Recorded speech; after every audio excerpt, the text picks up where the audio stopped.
Hello friends, स्वागत है आपका मेरा नेक्स्ट वीडियो के अंदर। अब इस वीडियो के अंदर आज हमें ना स्क्वायर रूट और क्यूब रूट के ऊपर बात करेंगे। ये चीज़ सीखना इसलिए ज़रूरी है क्योंकि कुछ क्वेश्चंस के अंदर क्या हो रहा है, स्क्वायर रूट और क्यूब रूट के क्वेश्चन बहुत सारे आ रहे हैं। तो स्क्वायर रूट और क्यूब रूट कैसे निकालते हैं और स्क्वायर कैसे निकालते हैं और क्यूब कैसे निकालते हैं, इन चार चीज़ पर अपन बात करते हैं। देखो, सबसे पहले स्क्वायर के ऊपर डिस्कशन करते हैं क्योंकि स्क्वायर का मतलब क्या होता है। सबसे पहले मैं टॉपिक लिखता हूँ स्क्वायर। ठीक है, स्क्वायर का मतलब क्या होता है। स्क्वायर का मतलब हो गया अपने पास में वर्ग। वर्ग का मतलब क्या होता है। वर्ग का मतलब ये हो गया कि कोई भी एक संख्या है, चर राशि हो या अचर राशि हो। अब चर क्या होती है और अचर क्या होती है, मैं आपको बता देता हूँ। एक होती है अपने पास में चर, एक होती है अपने पास में अचर। अब जब चर और अचर की बात आ रही है ना, तो मैं दो चीज़ के बारे में और बात कर ही लेता हूँ। एक होती है अपने पास में सम संख्या, एक होती है अपने पास में विषम संख्या। एक होती है अपने पास में भाज्य संख्या, एक होती है अपने पास में अभाज्य संख्या। ये छह चीज़ें ऐसी हैं जिसके अंदर कन्फ्यूजन एनी टाइम रहता ही है बच्चे को, मैथ्स के अंदर। और रहता ही है क्योंकि मैं सम संख्या पूछूंगा ना, तो वो जवाब पता क्या देगा। सम संख्या के बारे में बोलूंगा तो चलो ठीक है, मैं समझ भी लेता हूँ कि सम संख्या किसी के मुंह पे रहता है तो वो सम संख्या के बारे में बता भी देता है। लेकिन अगर मैं उससे भाज्य पूछूंगा ना, भाज्य पूछूंगा तो भाज्य के अंदर वो पता है किसका जवाब देगा, सम का सब जवाब दे देगा। अभाज्य पूछूंगा तो वो विषम का जवाब दे देगा। ये चीज़ होती है। चर अचर तो बेसिकली वो सिर्फ एक चैप्टर का पार्ट होता है, लेकिन सम और विषम तो है ना नॉर्मली 7th 8th क्लास से आता ही रहता है। अब सबसे पहले चर और चर के बारे में बात करते हैं। देखो, चर संख्या क्या होती है। चर संख्या को जैसे जनरली तौर पर अगर मैं बोलूँ, अगर आप चाहते हो तो मैं इसका इंग्लिश नाम भी लिख ही देता हूँ। चलो इंग्लिश नाम लिखना बेस्ट ही रहेगा। चर संख्या जो होती है ना, इसको हम कहते हैं वेरिएबल नंबर। वेरिएबल ये कहलाता है कांस्टेंट। ठीक है। सम संख्या हो गया, सम संख्या को हम बोलते हैं इवन, इसको कहते हैं ऑड। ठीक है। उसके बाद में करते हैं भाज्य संख्या। भाज्य संख्या को हम कहते हैं प्राइम, और अभाज्य संख्या को कहते हैं कंपोजिट।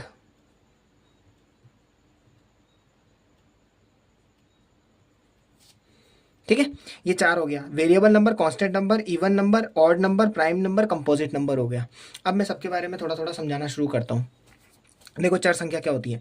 चर संख्या वह संख्या होती है जिसके अंदर क्या होता है, नंबर्स या फिर कोई भी अल्फ़ाबेट होता है। जैसे alphabet ABCD, XYZ, PQR, ABCD के बाद में अपने पास में DCF, जो भी है टोटल जितने भी 26 अल्फ़ाबेट है ना, उनमें से कोई सा भी एक है ना अल्फ़ाबेट उठाओ और उसको रख दो किसी की जगह पे। मान लो जैसे मैंने लिख दिया XYZ, जैसे लिख दिया ABC, कुछ भी लिख दिया हो, ये सारे चर संख्या कहलाते हैं, यानी वेरिएबल नंबर है। जैसे वेरिएबल का कहने का मतलब कैसे, बदलते हुए। कैसे, एक्स की जगह पे 2 रख दिया, फिर कभी 3 रख दिया, कभी 4 रख दिया, कभी 5 रख दिया, कभी 6 रख दिया, कुछ भी नहीं होगा, समीकरण ही तो चेंज हो रहा है। तो वो कहलाते हैं अपने पास में वेरिएबल नंबर। अब अचर नंबर की बात करते हैं। अचर नंबर के अंदर जैसे 0, 1, 2, 3, -4, -6, ये सारे के सारे अचर है। इनको चेंज नहीं कर सकते, ये कॉन्स्टेंट है।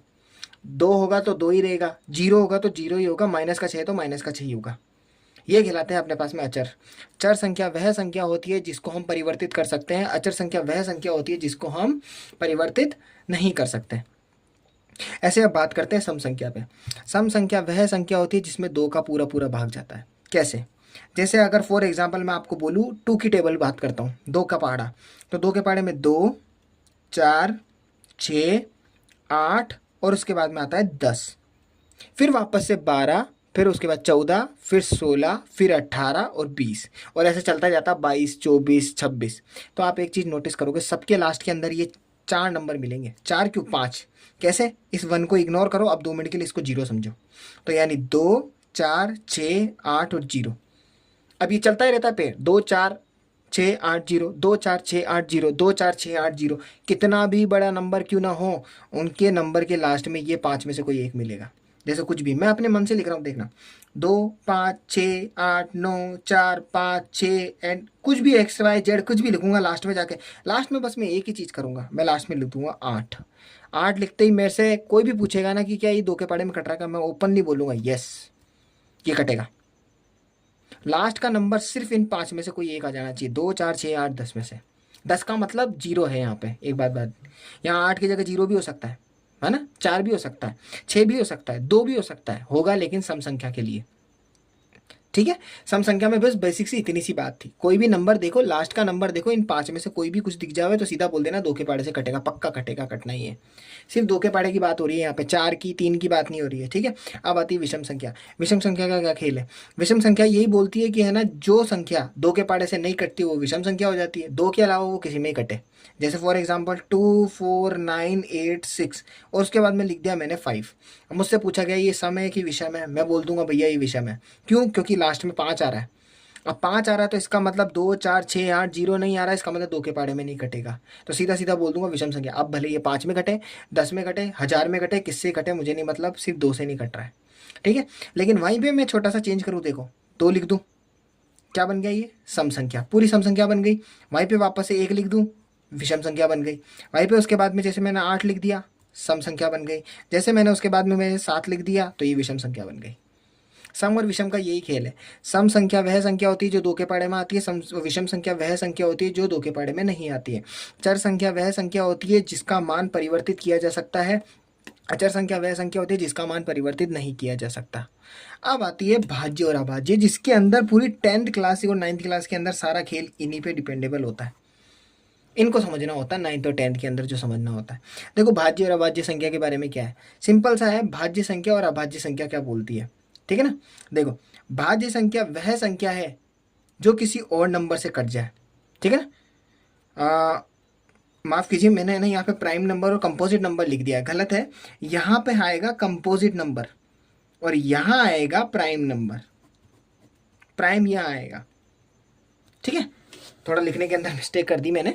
तो अब यहाँ पे देखिए भाज्य नंबर, भाज्य क्योंकि क्या है, किसी नंबर से कट जाता है तो कटेगा, तो इसका मतलब ये भाज्य है, और ये अभाज्य जो किसी नंबर में नहीं कट रहा। लेकिन कैसे नहीं कट रहा है वो चीज़ मैं आपको बताता हूँ। देखो कैसे, जैसे अगर मैं आपको बोलूँ मेरे पास में लिखा है 2, अब ये 2 लिखा है, 2 स्टेप चलने अपन को, क्या चलने? 2। या तो ये खुद के नंबर से खुद को ही काट दे या किसी और नंबर से भी कट जाए। सबसे पहली चीज़, जीरो को इन्वॉल्व नहीं करना। ये जीरो के बारे में तो अपन बात करेंगे ही नहीं, डिस्कस। प्राइम और अप्राइम नंबर के अंदर, यानी प्राइम और कंपोजिट नंबर के अंदर जीरो को तो डिस्कस नहीं करना है। फिर आती है बात एक की। एक ना तो प्राइम नंबर है ना ही कंपोजिट नंबर है, इन दोनों में से वो कोई दोनों में से ही नहीं। क्वेश्चन आ सकता है एक क्या है, एक प्राइम नंबर एक कंपोजिट नंबर, दोनों ही नहीं या फिर दोनों ही है। तो आपको लिखना है दोनों ही नहीं है, ना वो है, ना वो भाज्य संख्या है, ना ही वो अभाज्य संख्या है, ठीक है ना। तो मैं यहाँ पे लिख देता हूँ, फिर भी इसको थोड़ा मैं काट के ऐसे लिख देता हूँ। एक ना तो भाज्य और ना अभाज्य है, ठीक है। एक ना तो भाज्य है और एक ना ही अभाज्य है। अब मैं बात कर रहा था 2। अब 2 को देखो, 2 के अंदर 2 स्टेप चलने हैं। 2 स्टेप इससे, सबसे पहले ये देखो क्या 2 के पाड़े में जाता है, 2 की टेबल में जाता है, यस जाता है। दूसरा स्टेप, क्या 2 किसी और नंबर में, 2 के अलावा, एक को तो छोड़ ही देना है, जीरो को भी छोड़ देना। अब 2 के अलावा चलो 3 4 5 6 7 8 9 10 किसी और टेबल से कटता है, तो अपन जवाब देंगे नो, ये किसी और टेबल से नहीं कटता। अगर ये दोनों स्टेप फॉलो नहीं करता, ये वाले स्टेप में अगर ये फेल हो जाता है, तो अगर जैसे ही ये स्टेप में फेल हुआ ना, तो ये भाज्य की जगह किस में चला जाएगा? अभाज्य के अंदर चल जाएगा। तो ये जो 2 होगा ना, ये 2 किस में चला जाएगा? अभाज्य में। तो पहला नंबर मिल गया अपन को 2। 2 ने क्या किया कि अपनी एक नीड को कंप्लीट नहीं किया। क्या नहीं किया? वो किसी और टेबल में नहीं कटता है। अब सीधी सी बात है, भाज्य संख्या अपन समझना आसान हो गया। भाज्य संख्या में खुद के साथ में, अगर खुद की टेबल के साथ में दूसरे की टेबल में भी जाना चाहिए। कैसे? अगर जैसे मैं फॉर एग्जाम्पल लिखूँ, पहले मैं स्टेप बाय स्टेप चलता हूँ, यानी 2 के बाद में 3 लेता हूँ, तो 2 के बाद में आ गया 3। 3 को लेते हैं, 3 के पाड़े में जाता है, लेकिन 3 किसी और के पाड़े में नहीं जाता, तो 3 भी इसमें आ जाएगा। नेक्स्ट लेते हैं अब 4। अब 4 को मैंने यहाँ लिखा, तो 4 को 2 टुकड़ों में काटो और इसको इसके में डिवाइड करो। क्या 4 के पाड़े में जाता है? बिल्कुल यस जाता है। लेकिन क्या 4 किसी अन्य टेबल में जाता है क्या? बिल्कुल जाता है सर वो 2 की टेबल में जाता है, तो किसी अन्य टेबल में हो गया ना, तो ये 2 के पाड़े में जा रहा है, तो इसका मतलब इसने ये फुलफिल कर दिया। तो इसका मतलब जो ये 4 होगा ना, वो 4 किस में चला जाएगा? भाज्य में।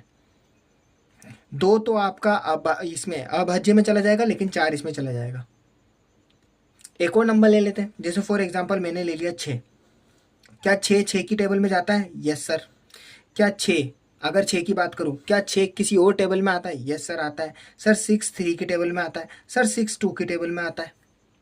तो किसी अन्य नंबर में आ गया ना, तो ये क्या कहलाएगा, भाज्य संख्या यानी कंपोजिट नंबर। वहीं पे अगर मैं अभाज्य की बात करूँ तो जैसे ले लीजिए आप 5, 5 5 में ही आता लेकिन 5 किसी और में नहीं आता। उसके बाद ले लीजिए 7, 7 7 में आता किसी और नंबर में नहीं आता। उसके बाद ले लीजिए आप 8। अब आप क्या बोलेंगे सर 8। अब 8 के ऊपर थोड़ा सा डिस्कस करते हैं, 8 9 10 के ऊपर थोड़ा डिस्कस करते हैं। जैसे फॉर एग्जांपल अगर मैं तुम्हारे को बोलूँ कि 8 नंबर है, जैसे मैंने लिखा है यहाँ पे 8, ये 9 और उसके बाद मैंने लिखा 10, ठीक है। सबसे पहले बात करते हैं 9 पर। अगर मैं तुमसे सम और विषम पूछूंगा ना तो आप क्या बोलोगे, ये विषम संख्या है, सीधा भिड़ते आप बोल दोगे ये विषम है। लेकिन मैं वहीं बोलूँ भाज्य अभाज्य में से बताओ, तो जल्दीबाजी में सब बोल देंगे ऐसा अभाज्य संख्या है। कौन सी, अभाज्य संख्या है। लेकिन रियलिटी के अंदर ये भाज्य संख्या है। क्यों भाज्य संख्या है, क्योंकि ये दोनों शर्तों को पूरा कर रहा है। कैसे शर्तों को पूरी कर रही है, जैसे 9 है, अब 9 क्या बोल रहा है, 9 बोल रही है कि मैं खुद के अंदर भी जाती हूँ और मैं उसके साथ में 9 के अंदर है ना मैं 3 के पाड़े में भी जाती हूँ। मैं खुद 9 के साथ में है ना 3 के पाड़े में तो जा ही रही हूँ, इनडायरेक्टली कुल मिला के एक नंबर में तो जा ही रही है। तो वो वहीं बात ही खत्म हो गई। अगर एक नंबर में चलेगी तो सीधी बात ही खत्म हो गई कि ये भाज्य संख्या में आ गई।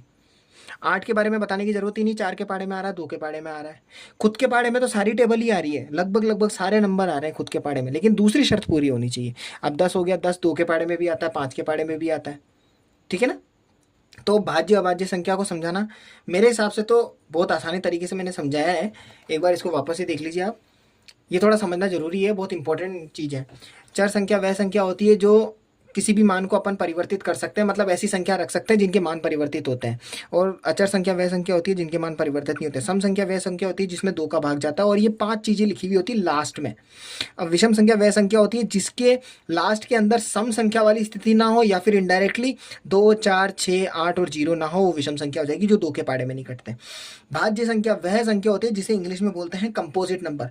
कंपोजिट नंबर वह नंबर होते हैं जिसके अंदर खुद की टेबल के साथ साथ में दूसरी टेबल का भी भाग जाए।